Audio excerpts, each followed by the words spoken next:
we tend to get rail adhesion problems going into Birmingham, and as we were alluding to, Winchester. Yeah. Winchester's notoriously low. Network rail use like a tough paste type consistency, paste to squirt on the track, Yeah. a gel applicator. And this gel applicator, trains pick up this gel on their wheels and then spread it on the track ahead, thus improving rail adhesion. Right. But it's most things have been tried. They've tried plastic slats by the side of the track. They've tried the plastic slats adjacent to the cutting and so on. But it's difficult. It's a reminder board for anybody coming up blue.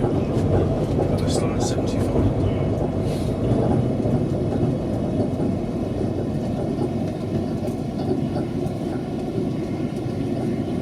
It's quite noticeable, really, isn't it?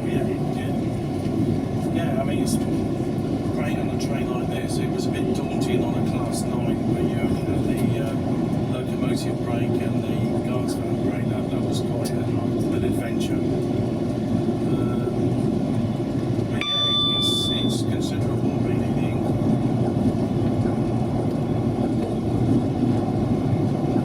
So in terms of the way the train's powered, it's obviously going down a hill. You don't have to brake to stop it from going quicker. I've got the brake on now. It's just a marginal brake application. You know, when you felt that movement, that was just a slight brake application. Right. Got very, very efficient. On a dry rail, this is probably one of the best brakes available. It delivers something like 14.7 G in emergency, which is exceptional. When you look at an HST, about 7% G. Not better than on these. So the brake is fairly good, but you know, add a word of caution, it's very good if we have a dry rail. The dynamics change enormously if it's not a dry rail. So they're rebuilding Bromsgrove Station. This station will go. We're going to electrify down to the new station as well. And then the Cross Cities will come down here. Instead of Longbridge. Yeah, well, they've got the Barn Green as well. Down to Greenwich. Yeah. So is it going to be over there, I take it? It's going to be in the middle. Where the main line will go around the outside, and the platform to stop, the platforms to stop will be in the middle. That way they guarantee the runoff. If the train runs away, they've got a recovery runoff for the any. This is Tewkesbury. These type of trains don't stop there, but our Cardiff Nottingham service does. Yeah.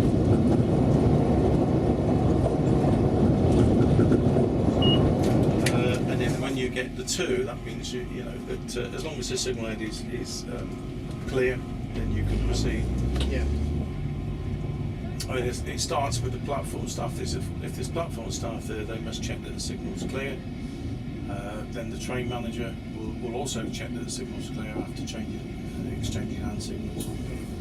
And then they'll buzz the driver saying close doors, and then 2 to proceed if the signal head is clear. So all 3 are checking the signal. Yeah.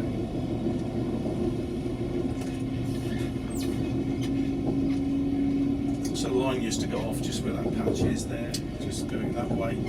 This is an area called Lansdowne. There's a loop. It's called Lansdowne. See, they put the point back in, Darren. The point was missing for 2 or 3 years, and it's now gone back in. Useful place to put freight trains. The thing is, This loop here. yeah, the freight tends to be. Most freight trains tend to be quite long, so it's not that particularly long a loop. But yeah, they'd recess a freight train in there for a passenger train to go by. Is it not used anymore? It is. It's looking rusty, but I think they've only recently brought it back into use because the point was out for some time. Yeah. With all the work that's going on for Crossrail in London and Reading, and the dual lining of Swindon to Kemple, the Cheltenham Gloucester Pickham. For yourself, is it more conventional hours or? Mine's slightly different. I tend to, I've got a contract, I'm paid a salary, and I work roughly between 7 o'clock in the morning and 1800 at night. But I do on call, you know, from 24 hours, twice a week, my colleagues do 7 days on call. Reason mine's slightly different because of the large on-call area that we cover, less than in the last. They rise and we will see it. When it lays out. It is, yeah. We cover in the southwest, down to Penzance and Cardiff on call, which is, you can imagine, a fairly size area. Yeah. So the drivers, do they have to learn some diversionary routes as well as the usual lines? Yeah, just to keep us going. I mean, there's a diversion here. This is Barnwood Junction, and you go off into Gloucester Station. Yeah. Gloucester's a triangle, so we could go into Gloucester and then come back out the other part of the triangle. I mean, it's a small diversion, but we could do it. But there are some really big diversions. If you look at Birmingham and think of all the railways around Birmingham, that's a fair old bit of railway knowledge. With a European rail traffic management system, all that knowledge would be displayed in front of the driver. Which route is that? Yeah.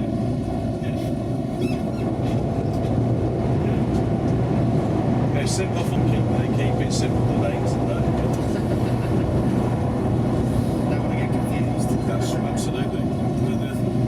The light you can see are ventilation shafts, obviously for steam days. Yeah.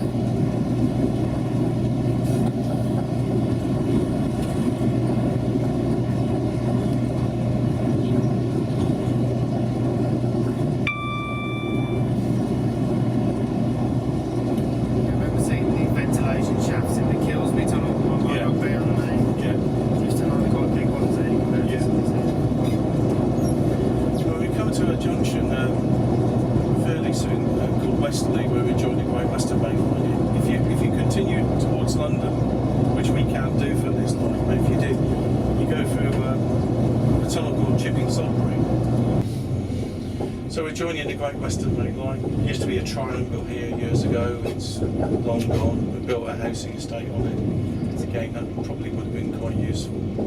Yeah.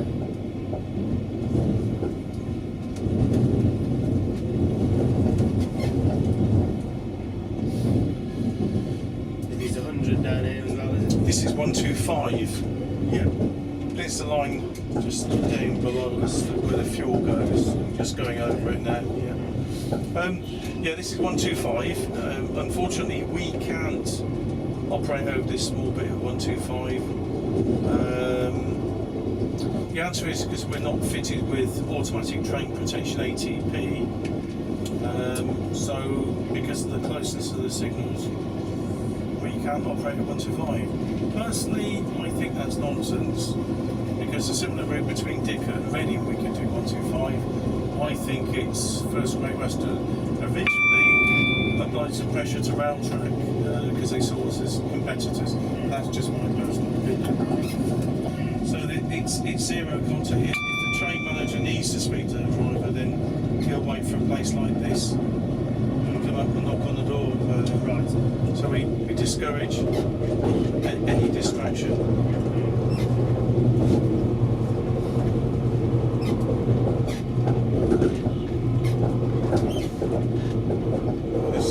The yard's called Safe Stoke. The station's in Bristol.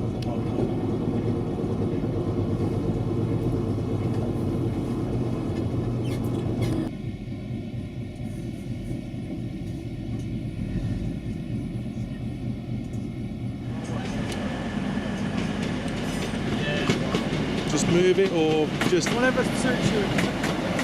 is that okay?